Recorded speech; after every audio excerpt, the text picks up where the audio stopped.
Hello students, मैं doctor Sunil Chaudhary और आज के हमारे इस वीडियो लेक्चर में हम बात करेंगे जेनेटिक रिकॉम्बिनेशन इन बैक्टीरिया के बारे में। अर्थात आज चर्चा करेंगे हम जीवाणुओं में पाए जाने वाले आनुवांशिक पुनर्योजन के बारे में। आनुवांशिक पुनर्योजन सामान्यतः वह प्रक्रिया होती है जिसमें दो विभिन्न जीवों के मध्य आनुवांशिक पदार्थ का विनिमय होता है एवं जो जीव हैं वह कुछ नए ट्रेट्स या लक्षण ग्रहण करते हैं। जो जीवाणुओं में आनुवांशिक पुनर्योजन है यह 3 प्रक्रियाओं के द्वारा संपन्न होता है। एक ट्रांसफॉर्मेशन, दूसरा कॉन्जुगेशन। ट्रांसफॉर्मेशन जिसे हिंदी में अपन कहते हैं रूपांतरण, कॉन्जुगेशन जिसे कहते हैं अपन संयुग्मन, और ट्रांसडक्शन जिसे कहेंगे हम पराक्रमण। तीनों प्रक्रियाओं के बारे में हम आगे बात करेंगे। फिलहाल इस लेक्चर में हम बेसिकली बात करेंगे आज ट्रांसफॉर्मेशन या रूपांतरण के बारे में। जो जीवाणुओं का लैंगिक जनन है, सेक्सुअल रिप्रोडक्शन है, यह भिन्न होता है उच्च पादपों एवं जंतुओं से। ऐसा क्यों होता है? क्योंकि इस प्रक्रिया के दौरान हालांकि दो जो पेरेंट्स होते हैं, दो जनक होते हैं, वो इन्वॉल्व होते हैं। आर है ये, 2 पेरेंट्स आर इन्वॉल्व, बट जो प्रोजेनी है वो जनरेट नहीं होती, यानी कि जो संतति है उसका निर्माण नहीं होता है। जो सेक्सुअल रिप्रोडक्शन है, बैक्टीरियल सेक्सुअल रिप्रोडक्शन, उससे यानी जीवाणु में आनुवांशिक जो जनन है, जीवाणु में जो लैंगिक जनन है वो उच्च पादपों और जंतुओं से इस बात में भिन्न है कि यहाँ पे 2 जनक तो इसके अंदर सम्मिलित होते हैं परंतु उससे संतति का निर्माण नहीं होता है। इस प्रकार के जो रिप्रोडक्शन है या जनन का जो प्रकार है उसे कहा जाता है परालैंगिक जनन या पैरासेक्सुअल मोड ऑफ रिप्रोडक्शन। सामान्य रूप से अगर बात की जाए तो जो ट्रांसफॉर्मेशन या रूपांतरण है इसे अपन कैसे परिभाषित कर सकते हैं? ये क्या है? यह जीवाणुओं के बाह्य वातावरण से, ठीक है, डीएनए का भौतिक अधिग्रहण है। So it is the physical Uptake of DNA from the surrounding, यानी जो जीवाणु है उसके चारों ओर का जो वातावरण है वहां से जो आनुवंशिक पदार्थ है डीएनए उसका भौतिक अधिग्रहण करना रूपांतरण कहलाता है।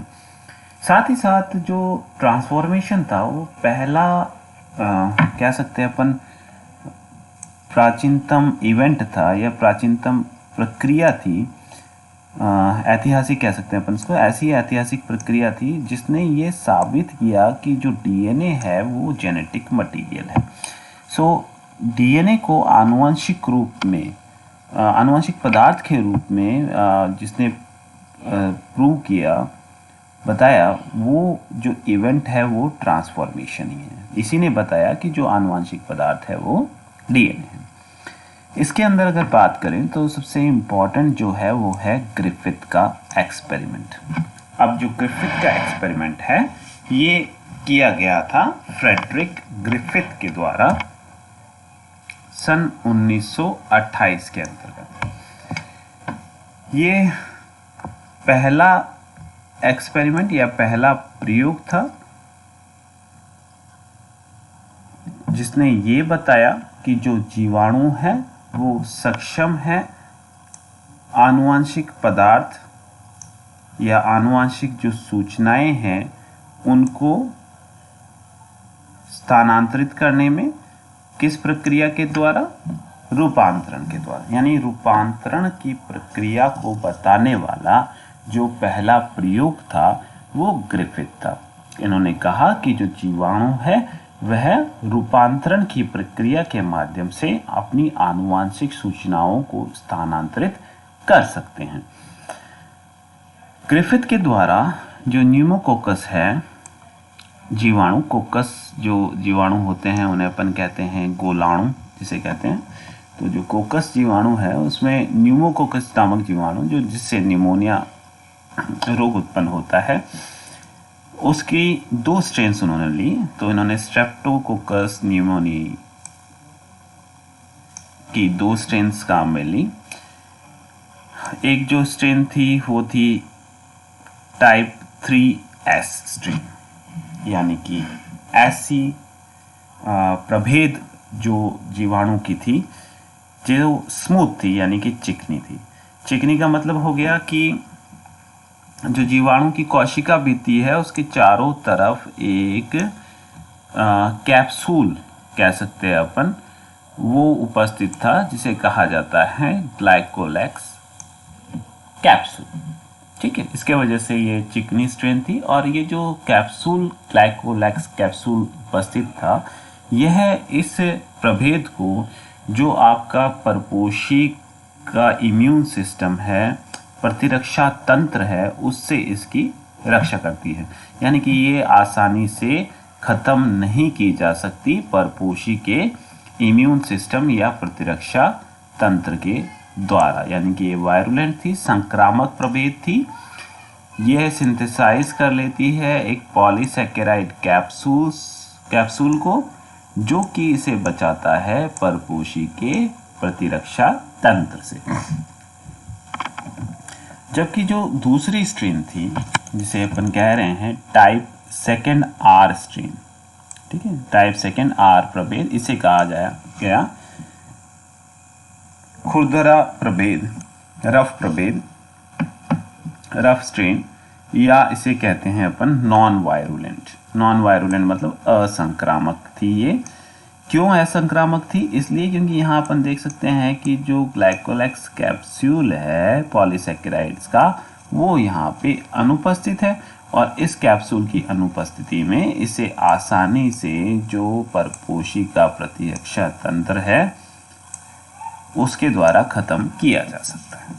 ठीक है, अब प्रयोग क्या था समझने का प्रयास करते हैं। यह वह प्रयोग था जिसने ये साबित किया कि जो आनुवांशिक पदार्थ है वो डीएनए। हालांकि केवल इस प्रयोग के द्वारा यह साबित नहीं हुआ था, एक प्रयोगों का क्रम चला था जिसने ये साबित किया कि जो आनुवांशिक पदार्थ है वो डीएनए है। अब इस एक्सपेरिमेंट में इन्होंने क्या किया कि सबसे पहले जो रफ स्ट्रेन थी, जिसे अपन कह रहे हैं टाइप 2R स्ट्रेन, ठीक है, इस रफ स्ट्रेन को इंजेक्ट किया चूहे के अंदर। ठीक है, रफ स्ट्रेन को चूहे में इंजेक्ट किया। अब क्योंकि स्ट्रेन किसकी है, न्यूमोकोकस की है, तो निमोनिया होना चाहिए, और जिसके वजह से जो माइस है उसकी डेथ हो जानी चाहिए, उसकी मृत्यु हो जानी चाहिए। पर ऐसा हुआ नहीं, माइस जो थी वो सरवाइव की। रीज़न ये था सर्वाइवल का कि क्योंकि अपन कह रहे हैं कि जो रफ स्ट्रेन है उसके चारों तरफ ग्लाइकोलेक्स कैप्सूल नहीं है, इसलिए वो वायरुलेंट नहीं है, यानी कि वो संक्रामक नहीं है, असंक्रामक है। इसलिए इस वजह से जो चूहा है उसके अंदर किसी भी प्रकार का जो निमोनिया के लक्षण है या निमोनिया उत्पन्न नहीं हुआ, जिसकी वजह से उसकी मृत्यु नहीं हुई और वो सर्वाइव कर गई, जीवित रहा। उसके बाद में नेक्स्ट स्टेप में उन्होंने क्या किया, स्मूथ जो स्ट्रेन थी टाइप 3S जो स्ट्रेन अपन कह रहे हैं, टाइप 3S स्ट्रेन, इसको इंजेक्ट किया माउस में। तो यहाँ पे जो चूहा था वो मर गया। अब क्यों मर गया, इसका रीज़न भी अपने पास में है कि जो स्मूथ स्ट्रेन है उसके चारों तरफ ग्लाइकोलेक्स कैप्सूल है और उसे इम्यून सिस्टम के द्वारा पराजित नहीं किया जा सकता तो उसमें निमोनिया होगा और वो मर जाएगा। तो यहाँ पे भी वैसा ही परिणाम आपको देखने को मिला इस केस के अंदर।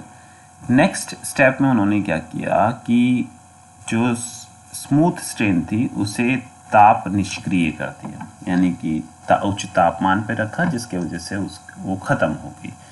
ठीक है, फिर इसको इंजेक्ट किया माउस के अंदर, तो भी माउस ने सरवाइव किया, क्योंकि अब ये एक तरह से ऐसी परिस्थिति आ गई थी, क्योंकि स्मूथ स्ट्रेन तो थी परंतु उसे निष्क्रिय कर दिया गया, ताप निष्क्रिय कर दिया गया था। नेक्स्ट स्टेप में इन्होंने क्या किया कि जो ताप निष्क्रिय स्मूथ स्ट्रेन थी उसके साथ में जो खुरदरी प्रभेद है उसको मिला करके माउस में इंजेक्ट किया, परंतु अब इस जो एक्सपेरिमेंट है इसमें जो टारगेटेड चूहा था, माउस था, वो मर गया। अब इसका क्या कारण हो सकता है, क्योंकि अपन देख चुके हैं कि इस एक्सपेरिमेंट के अंदर तो जो चूहा था वो नहीं मरा, जीवित रहा, परंतु यहाँ पे इसकी मृत्यु हो गई।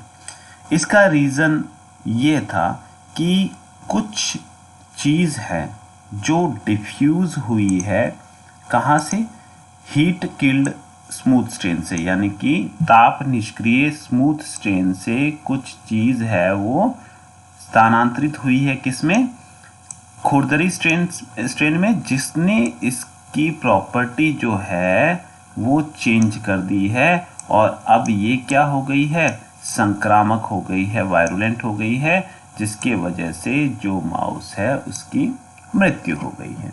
ठीक है, अब क्या कंक्लूजन निकाल सकते हैं अपन इस एक्सपेरिमेंट से कि देयर इज, जो अपन कह रहे हैं, there is something diffuse from the heat killed smooth strain to rough strain that changed its property, यानी कि कुछ चीज़ है जो ताप निष्क्रिय चिकनी प्रभेद से खुरदरी प्रभेद में स्थानांतरित हुई, जिसने उसके जो प्रॉपर्टी है उसको चेंज कर दिया। प्रॉपर्टी चेंज मतलब पहले वो निमोनिया उत्पन्न नहीं कर रही थी, परंतु अब वो निमोनिया उत्पन्न कर रही है। ठीक है, तो कोई चीज़ है वो स्थानांतरित हुई है। यही इसी चीज़ को प्रूव करने के लिए सन 1944 के अंदर ओसवाल्ड एवरी, कॉलिन मैक्लियोड और मैकलिन मैकार्टी, इन्होंने एक प्रयोग किया। ठीक है, इन्होंने अपने प्रयोग द्वारा ये सिद्ध किया कि ये जो स्थानांतरित होने वाला पदार्थ है कहाँ से, ताप निष्क्रिय स्मूथ स्ट्रेन से रफ स्ट्रेन में, ये डीएनए है। तो एवरी, मैक्लियोड और मैकार्टी ने ये सिद्ध किया कि जो स्थानांतरित होने वाला पदार्थ है, ये यूं कह सकते हैं कि रूपांतरण के लिए जो उत्तरदायी पदार्थ है वो क्या है, डीएनए। कैसे प्रूव किया कि इन्होंने अपने एक्सपेरिमेंट में, अपने प्रयोग में जो ट्रांसफॉर्मेशन या रूपांतरण माध्यम था उसके अंदर एक एक करके ट्रीटमेंट दिया, किसका, आरएनएस का। आरएनएस के द्वारा अपन कह सकते हैं कि जो आरएनए है माध्यम में उसको नष्ट किया जा सकता है। साथ ही जो प्रोटीनेस है उसका ट्रीटमेंट दिया, जिसके माध्यम से अब प्रोटीन को नष्ट किया जा सकता है।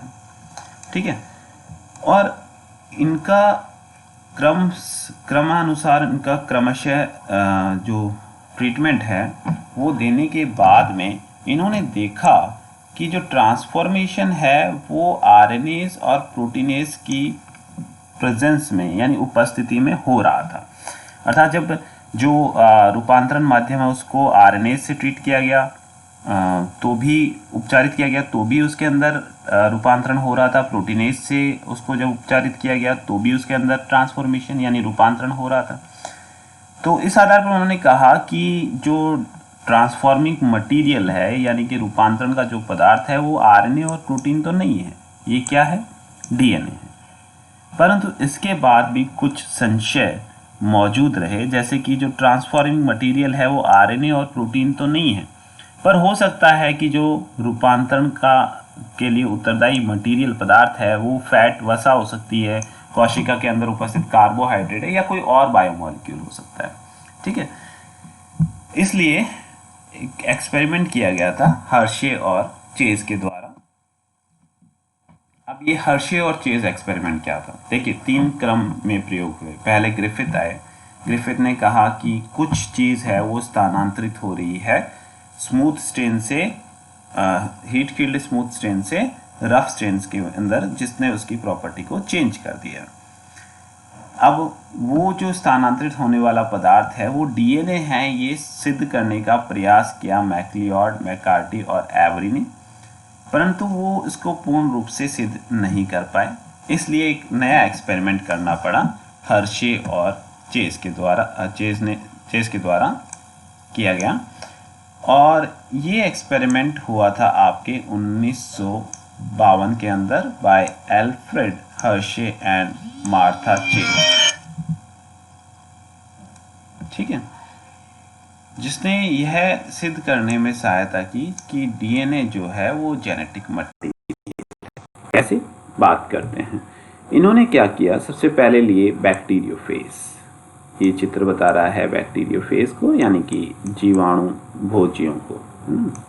तो इन्होंने लिए बैक्टीरियोफेज, और ये जो बैक्टीरियोफेज था या जीवाणु भोजी था, इसको पहले लेबल किया, यानी कि रेडियो एक्टिव जो पदार्थ होता है S35 उसके साथ में इसको लेबल किया। यानी कि जो जीवाणु भोजी है बेसिकली वायरस है।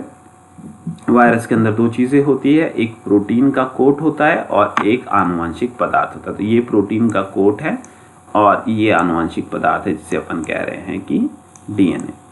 तो पहले स्टेप में, पहले पद में इन्होंने क्या किया कि जो प्रोटीन का कोट था उसे लेबल कर दिया सल्फर 35 के द्वारा। प्रोटीन बेसिकली बना होता है आपके अमीनो अम्लों से, और अमीनो अम्ल जो सल्फर वाले अमीनो अम्ल होते हैं, जैसे आपके सिस्टीन हो गया या मिथ्योनिन हो गया, तो उनको इन्होंने लेबल कर दिया S35 यानी सल्फर 35 के साथ में। तो जो कोट है जीवाणु भोजी का वो अब लेबल हो गया इससे।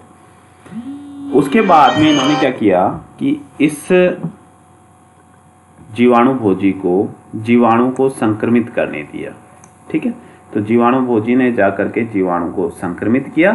संक्रमित करने के बाद में जब उसकी नेक्स्ट जनरेशन आई, जब नई प्रोजेनी बनी जीवाणु के अंदर, और जीवाणु कोशिका को जब डिस्ट्रॉय करके, नष्ट करके ये बाहर निकली, तो देखा कि यहाँ पे कोई भी इनको रेडियो लेबल्ड प्रोजेनी नहीं मिली। यानी कि अगर आनुवंशिक जो पदार्थ है वो प्रोटीन होता तो यहाँ पे आपको रेडियो लेबल्ड प्रोजेनी ज़रूर देखने को मिलती। ठीक है, नेक्स्ट जो एक्सपेरिमेंट था इसमें उन्होंने क्या किया कि जो जीवाणु भोजी था उसका जो डीएनए है उसको P32 यानी फॉस्फोरस 32, हम जानते हैं कि डीएनए के अंदर फॉस्फोरस होता है, तो P32 के द्वारा रेडियो लेबल जो फॉस्फोरस है उससे डीएनए को अब इन्होंने क्या किया, लेबल कर दिया। तो अब जो रेडियो धर्मिता है वो अपने को डीएनए के अंदर देखने को मिलेगी। अब इन जीवाणु भोजी को जीवाणु को संक्रमित करने दिया। संक्रमण के पश्चात जो प्रोजेनी थी उसके अंदर आपको जो संतति थी वहाँ रेडियो लेबल्ड डीएनए आपको देखने को मिला। अर्थात क्या मतलब हुआ इसका कि यहाँ से ये नेक्स्ट जो जनरेशन है वहाँ स्थानांतरित हुआ, तो आनुवंशिक पदार्थ क्या हो गया, डीएनए हो गया। ठीक है, धन्यवाद। नेक्स्ट जो लेक्चर होगा उसके अंदर हम बात करेंगे संयुग्मन और पराक्रमण के बारे में।